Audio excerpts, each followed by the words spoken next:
A todos, bienvenidos a nuestro video podcast. Hoy vamos a hablar de la base de toda investigación jurídica, cómo se recolectan los datos y cómo se analizan una vez que ya los tenemos. Y aunque parecen dos temas separados, en realidad son dos partes de un mismo proceso. Así es, y vale la pena aclarar desde ya la diferencia, porque es la primera confusión de cualquiera que empieza a investigar. Recolectar es reunir el material, es decir, sentencias, entrevistas, expedientes o encuestas.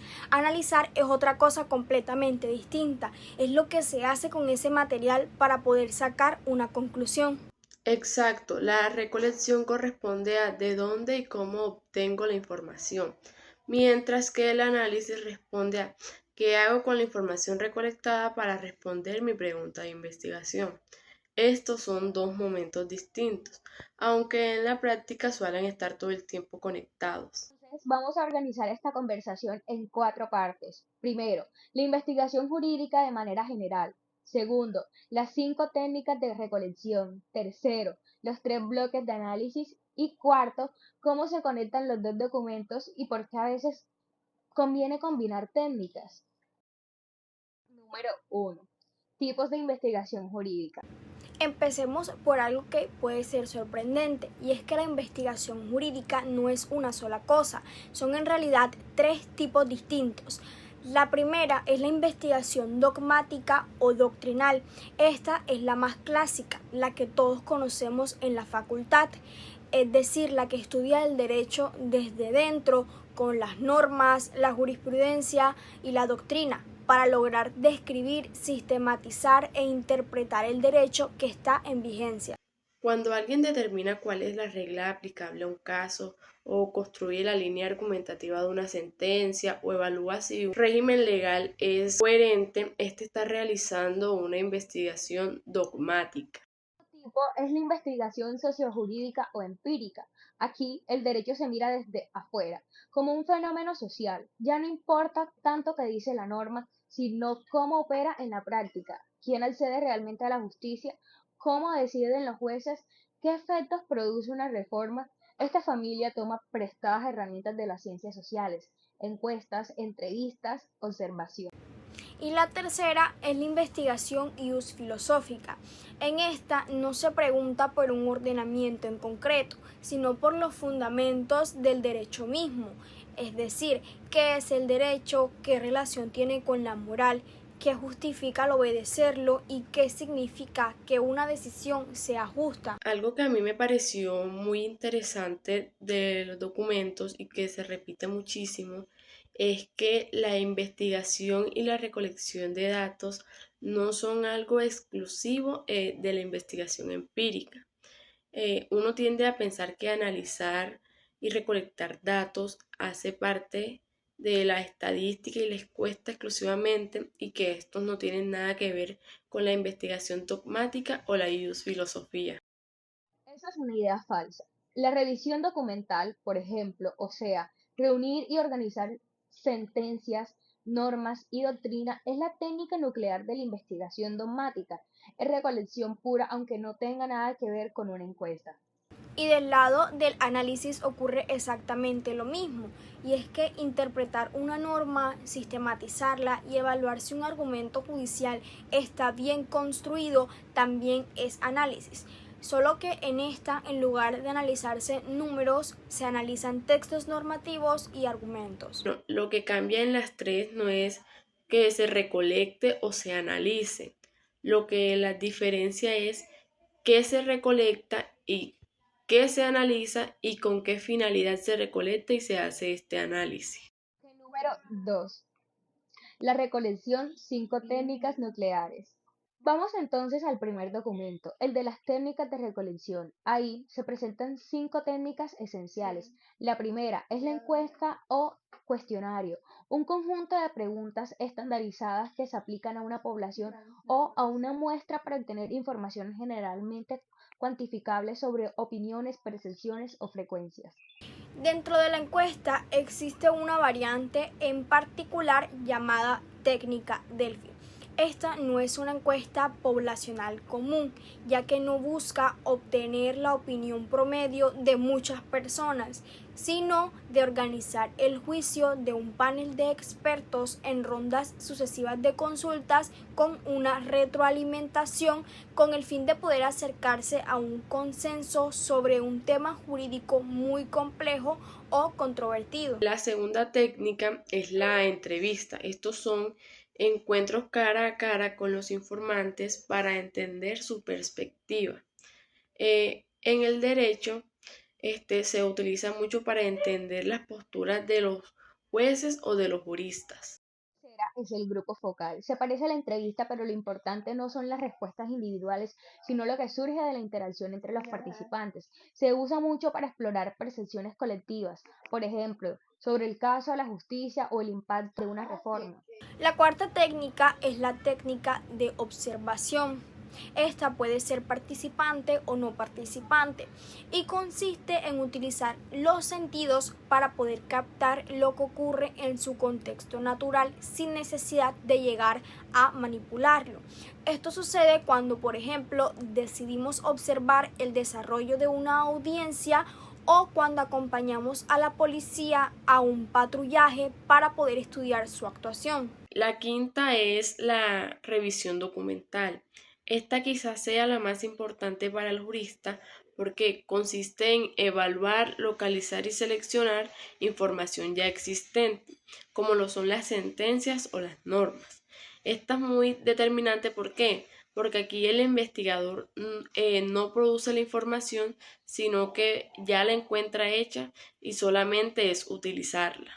Hay una precisión importante. Revisión documental no es lo mismo que analizar esos documentos. Su tarea es reunir y organizar el corpus. Interpretarlo ya pertenece al bloque de análisis.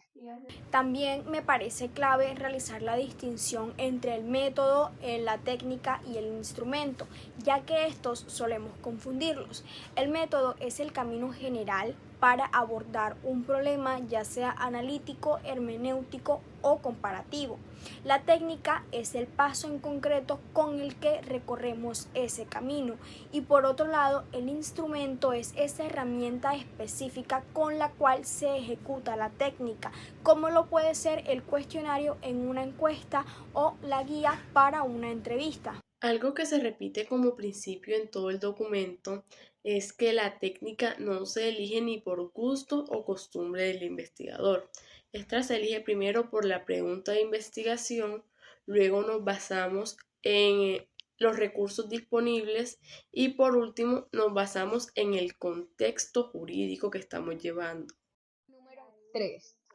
El análisis, 3 bloques de técnicas. Pasemos entonces al segundo documento, el de las técnicas de análisis. Aquí la clasificación cambia, puesto que ya no son solo 5 técnicas puntuales, sino 3 grandes bloques. El primero es el bloque cuantitativo, que consiste en procesar datos numéricos para lograr describir magnitudes, medir relaciones y en algunos casos generalizar a partir de una muestra. Esta suele responder a preguntas del tipo ¿cuánto?, ¿con qué frecuencia? O ¿están asociadas estas dos variables? El segundo bloque cualitativo procesa datos textuales y simbólicos como lo son la entrevista, el discurso y los documentos para entender significados y comprender procesos. Aquí la rigurosidad se centra para entender el cómo y el por qué. Tercero es el bloque argumentativo doctrinal, que es el más propiamente jurídico. Procesa normas, sentencias, principios y doctrina. Para interpretarlos, sistematizarlos, evaluar si un argumento está bien fundado o construir críticas teóricas. Este bloque es el corazón metodológico de la investigación dogmática y la filosofía. A mí me costó bastante al principio entender por qué el bloque argumentativo doctrinal no se juntaba simplemente con el cualitativo, si ambos trabajaban con texto.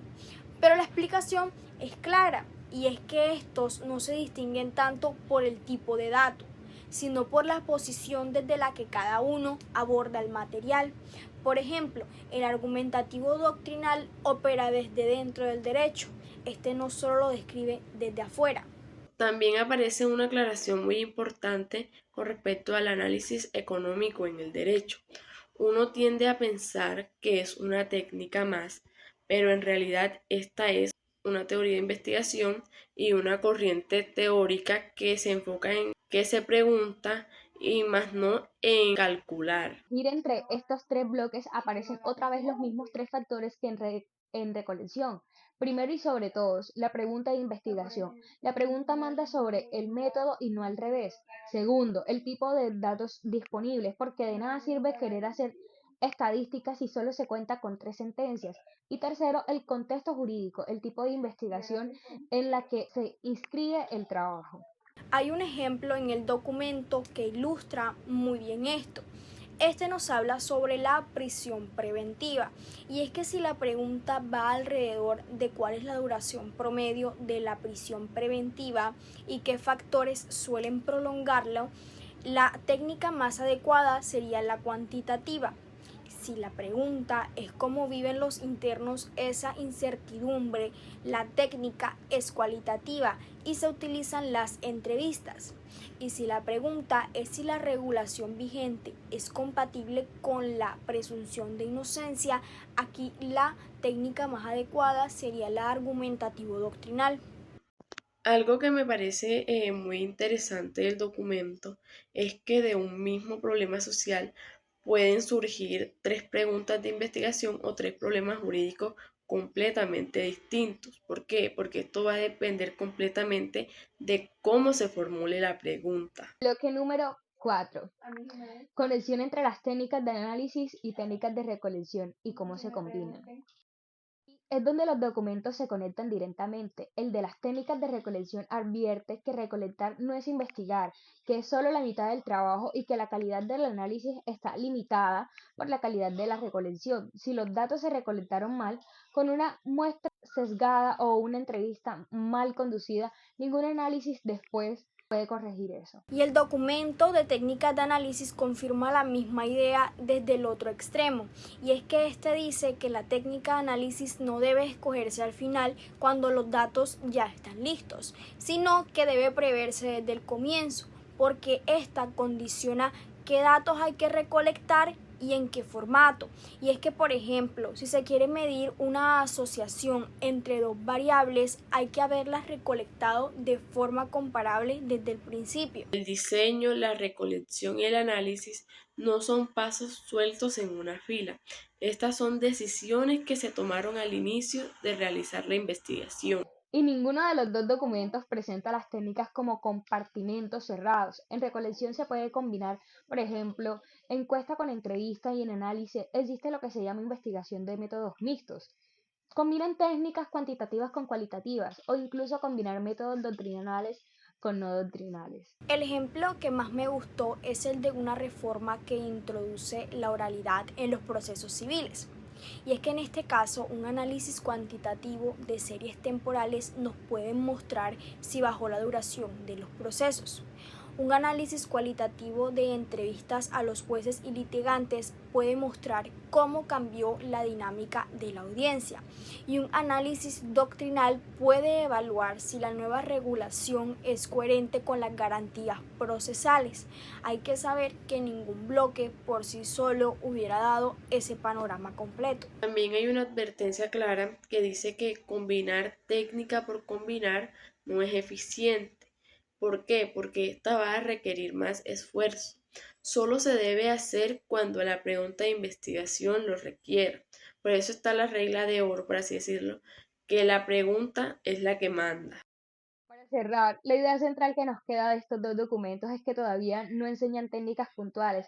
Eso viene después en los artículos específicos. Lo que dan es el vocabulario y los criterios para no perderse, distinguir métodos, técnica e instrumentos, distinguir, recolectar de analizar y sobre todo no elegir una técnica antes de tener clara, disculpa, la pregunta de investigación. A mí me deja la idea de que el jurista, aunque muchas veces no se dé cuenta, ya recolecta y analiza datos todo el tiempo cuando, por ejemplo, lee la jurisprudencia o construye un argumento. Lo que estos textos hacen es ponerle un nombre y método a algo que se suele hacer de manera muy intuitiva.